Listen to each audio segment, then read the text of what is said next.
Hello and welcome guys. स्वागत है आप सभी का Yogesh the technical guy YouTube channel पर, जहां हम सीखेंगे साइंस और टेक्नोलॉजी से जुड़ी हुई चीज़ें। तो दोस्तों शुरू करते हैं आज का वीडियो।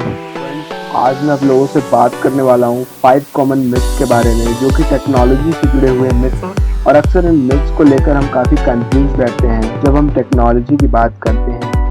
तो दोस्तों पहला मिथ है हमारा, जो मैं आप लोगों को दूर करने वाला हूँ। First myth is using antivirus will completely prevent infections. तो दोस्तों मैं आप लोगों को बता दूं कि इस दुनिया में अभी तक कोई ऐसा एंटीवायरस बना नहीं है जो कि 100% फुल प्रूफ हो।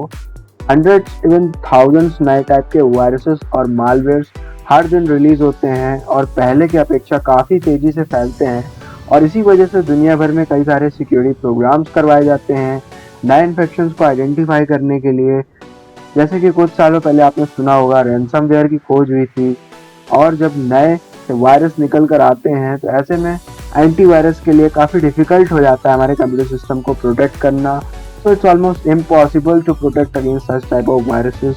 तो ये आपका मिथ है कि एंटीवायरस हमारे कंप्यूटर सिस्टम को इन्फेक्शन से प्रोटेक्ट करता है। तो दोस्तों मूव ऑन करते हैं नेक्स्ट मिथ की तरफ।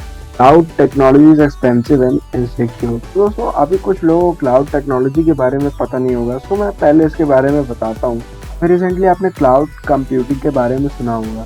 अगर आप कंप्यूटर साइंस को फॉलो करते हैं तो आपने सुना ही होगा। तो बेसिकली क्लाउड एक प्रकार का सेंटर है ओवर द इंटरनेट, जहाँ पर हम इजी वे में कंप्यूटर रिसोर्सेज को एक्सेस कर पाते हैं। तो काफ़ी सारी कंपनीज के डेटा सेंटर्स होते हैं वो इंटरनेट पर इजीली एक्सेसिबल होते हैं, जो आपको एस्केलेबल स्टोरेज प्रोवाइड करते हैं, जो आप घर बैठे कभी भी किसी भी डिवाइस पर यूज़ कर सकते हैं, जो कि कुछ सालों पहले नहीं हो सकता था। अगर आप एक लार्ज अमाउंट ऑफ डेटा को स्टोर करना चाहते हैं तो आपको एक मेंटेन्ड और सिक्योर सर्वर और हार्ड ड्राइव्स की ज़रूरत पड़ेगी, जो आपके डेटा को लॉन्ग टाइम के लिए एक सिक्योर्ड और मेंटेन्ड तरीके से स्टोर करके रखेगा।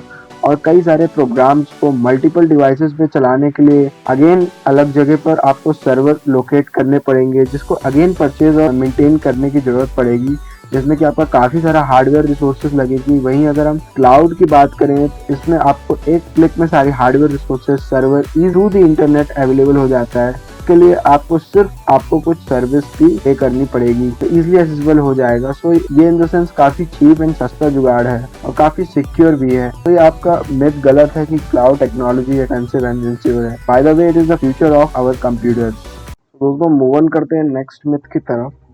Cyber criminals only go after big companies.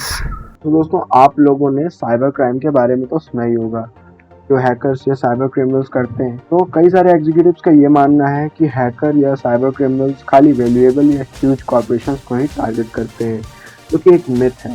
क्योंकि किसी भी ऑर्गेनाइजेशन पर अटैक करने के लिए उनको पूरी तरह से उसके बारे में जानकारियाँ जुटानी पड़ती हैं, क्योंकि एक बहुत ही डिफिकल्ट टास्क है। इस वजह से हैकर्स या अटैकर्स के लिए इजी होता है कि वो स्मॉल ऑर्गेनाइजेशंस पर टारगेट करते हैं, मोस्टली जहाँ पर सिक्योरिटी का कोई बंदोबस्त ना किया गया हो। जैसे कि एक वॉलमार्ट नाम की कंपनी है, जिसकी एक पूरी की पूरी बहुत बड़ी साइबर सिक्योरिटी टीम है, जो कि 24/7 वर्क करती है साइबर अटैक्स को रोकने के लिए। और दूसरी तरफ अगर हम देखें तो एक एवरेज स्मॉल मीडियम बिजनेस है, जहाँ पर 2 से 3 आईटी प्रोफेशनल्स वर्क करते हैं और उनके पास सिक्योरिटी के अलावा भी कंपनी की बहुत सारी रिस्पॉन्सिबिलिटीज रहती हैं। So there is a great chance for hackers to attack easily and penetrate the whole system. तो इन द सेंस हम कह सकते हैं कि स्मॉल मीडियम बिजनेस पे साइबर क्राइम का ज़्यादा इफेक्ट पड़ता है, जो कि अटैकर्स के लिए एक ओपन डोर की तरह काम करता है। सो ये मिथ गलत है कि cyber criminals only big companies को ही टारगेट करते हैं। तो दोस्तों मूव ऑन करते हैं हम अपने नेक्स्ट मिथ की तरफ, जो है हमारा fourth myth.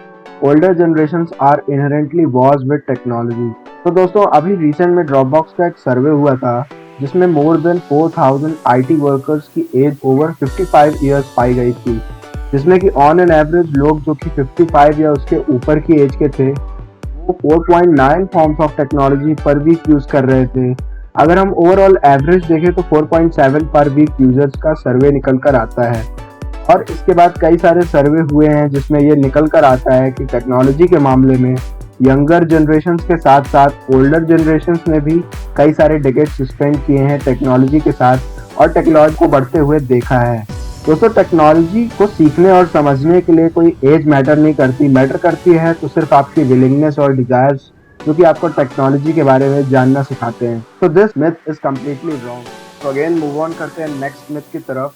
That is the last myth number 5, the internet and the world wide web are the same things. तो दोस्तों इंटरनेट और वर्ल्ड वाइड वेब यानी www दोनों ही अलग टर्म्स हैं बट एक दूसरे से इंटरकनेक्टेड हैं। दोस्तों आप कह सकते हो कि वेब एक जाल है जो कि कई सारे सर्वर्स से मिलकर बना होता है, जिसका काम खाली वेब पेजेस सर्व करना होता है जो क्लाइंट या आपसे यूजर्स को ब्राउजर पर लोड होते दिखाई देते हैं। दोस्तों हम वर्ल्ड वाइड वेब को एक ऐसी जगह कह सकते हैं जहां पर कई सारी मिलियंस ऑफ वेबसाइट्स स्टोर रहती हैं जिसे हम अपने इंटरनेट के थ्रू एक्सेस कर पाते हैं। और इंटरनेट एक वैन यानी वाइड एरिया नेटवर्क है जो कि बिलियंस ऑफ कनेक्टेड डिवाइसेस का नेटवर्क है। तो दोस्तों आपको दोनों में अंतर समझ में आ गया होगा कि इंटरनेट और वर्ल्ड वाइड वेब यानी www दोनों ही अलग अलग चीजें हैं। तो अब आप कभी भी कंफ्यूज नहीं होंगे। तो दोस्तों बस आज की वीडियो में सिर्फ इतना ही। आई एम श्योर आपके पांचों मिथ बस्ट हुए होंगे। मिलेंगे अगली वीडियो में फिर किसी नए टॉपिक के साथ। तो thank you for watching this video. Hope you hit the like button, make it blew. Comment करके बताइए आपको ये वीडियो कैसा लगा। If any suggestions comment below, I will surely work on that. Hit the subscribe button and stay tuned for upcoming videos. Love you all the best. Thank you guys. See you in the next video. Till then.